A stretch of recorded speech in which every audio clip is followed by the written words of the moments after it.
Imagine checking into a hotel under a fake name, carrying no luggage, asking for an internal windowless room, and living in complete darkness for days, only to be found brutally attacked inside a locked room.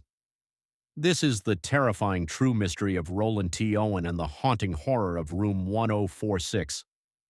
It was the cold afternoon of January 2nd, 1935, when a tall, well-dressed young man walked into the lobby of the Hotel President in Kansas City. He carried no suitcases or bags, only a small comb and a toothbrush in his coat pocket. He registered at the front desk under the fake name Roland T. Owen and paid for a single night. He specifically requested an inner room on an upper floor, away from any street noise.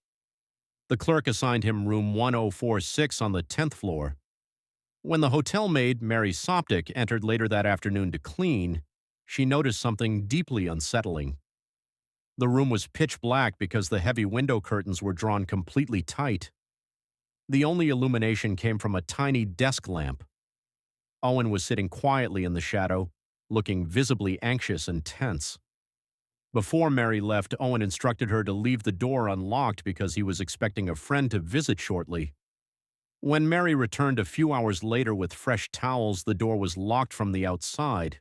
She opened it with her passkey, only to find Owen sitting in the exact same spot in the dark. On the table lay a note that read, "Dawn, I will be back in 15 minutes. Wait."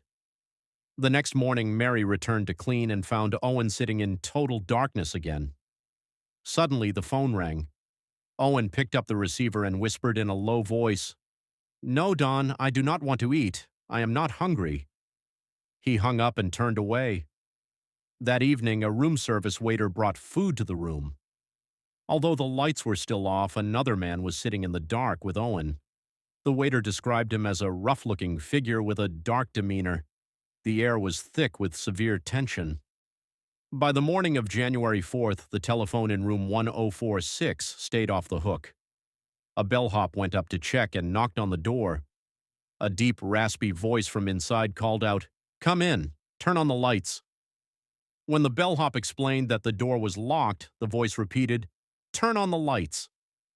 An hour later, another bellhop used a master key and saw Owen lying naked on the bed in the dim light. Thinking he was heavily drunk, the bellhop simply replaced the receiver and left. At 10:30 a.m., hotel staff opened the door completely and stumbled into a nightmare. Blood covered the walls, the bed, and the bathroom carpet. Owen was sitting on the floor in the corner, holding his head in agony. He had been tied up with tight cords around his neck, wrists, and ankles. His skull was fractured, his throat bore strangle marks, and he had been stabbed multiple times.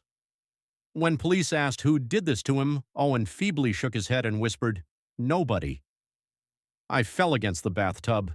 He fell into a coma and died shortly after reaching the hospital. When forensic teams searched the scene, they discovered something bizarre. There were 0 clothes in the room. Every towel, soap bar, and ashtray had completely vanished.